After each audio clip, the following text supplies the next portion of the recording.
Hello and welcome સમન્વય health ટોકમાં આપનું સ્વાગત છે। આજે આપણી સાથે છે ડોક્ટર ચિરાગ રાઠોડ સર, જે સિનિયર ફિઝિશિયન કન્સલ્ટન્ટ છે। હેલો સર, મને જણાવશો કે ડાયાબિટીસ એટલે શું? ડાયાબિટીસ એ એક પ્રકારનો મેટાબોલિક ડિસઓર્ડર છે, જેની અંદર આપણું શરીર શર્કરાની માત્રા નિયંત્રિત નથી કરી શકતું। સાદી ભાષામાં સમજીએ તો શર્કરાનું પ્રમાણ અથવા પ્રોડક્શન વધવું અથવા તો ઇન્સ્યુલિન રેઝિસ્ટન્સ એટલે કે શર્કરા પ્રોપર પ્રમાણમાં નિયંત્રિત ના થવી, એને આપણે ડાયાબિટીસ કહીએ છીએ। ડાયાબિટીસના કોઈ સ્પેસિફિક લક્ષણો હોય છે? ડાયાબિટીસના મુખ્ય લક્ષણોમાં આમ જોવા જઈએ તો જે આપણે કહીએ કે પુષ્કળ પ્રમાણમાં થાક લાગવો, શરીર ગળાવવું એટલે વજન ઘટવું અથવા તો વજન વધી જવું પણ ઘણીવાર થતું હોય છે। એના સિવાય પોલિયુરિયા, પોલિફેજિયા અને પોલિડિપ્સિયા મતલબ ખૂબ તરસ લાગવી, ખૂબ ભૂખ લાગવી અને પેશાબ પુષ્કળ પ્રમાણમાં થવો, આ સ્ક્રીનિંગ માટેના લક્ષણો છે। લાંબા સમયે ના રૂઝાતો ઘાવ ઘણીવાર ડાયાબિટીસનું એક સાયલન્ટ લક્ષણ હોઈ શકે છે।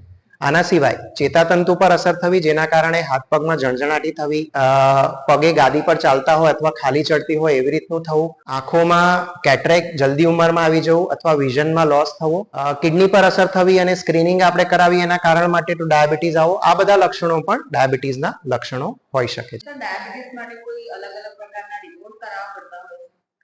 ડાયાબિટીસ જે ઇન્ટરનેશનલ ગાઈડલાઇન્સ છે એની ડેફિનેશન પ્રમાણે અગર આપણે ભૂખ્યા પેટનું મતલબ રાતના આપણે જમ્યા હોય અને 12 કલાક ભૂખ્યા રહીને આપણે જે ફાસ્ટિંગ શુગર કરાવતા હોઈએ 126 કરતા વધારે એની વેલ્યુ આવે મિલીગ્રામ પર ડેસિલીટર, તો એને આપણે ડાયાબિટીસ કહીએ।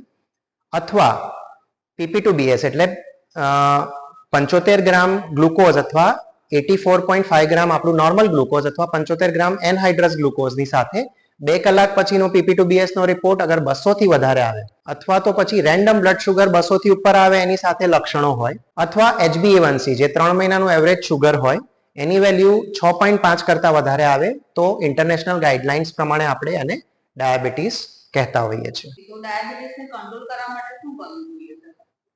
ડાયાબિટીસને કંટ્રોલ કરવા માટે સેલ્ફ મોટિવેશન સૌથી ઇમ્પોર્ટન્ટ વસ્તુ છે। ડોક્ટરને કન્સલ્ટ કરવા જોઈએ।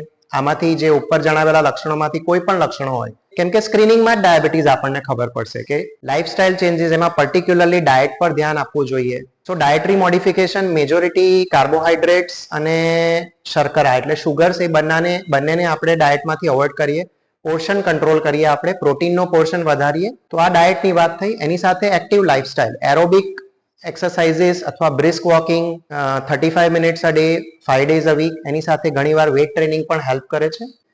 સાથે સાથે વેટ કંટ્રોલ કરવું એટલે કે વજન નિયંત્રણમાં રાખવું, બહુ વધે પણ નહીં અને બહુ ઘટે પણ નહીં, એ બધી વસ્તુનું ધ્યાન રાખવું।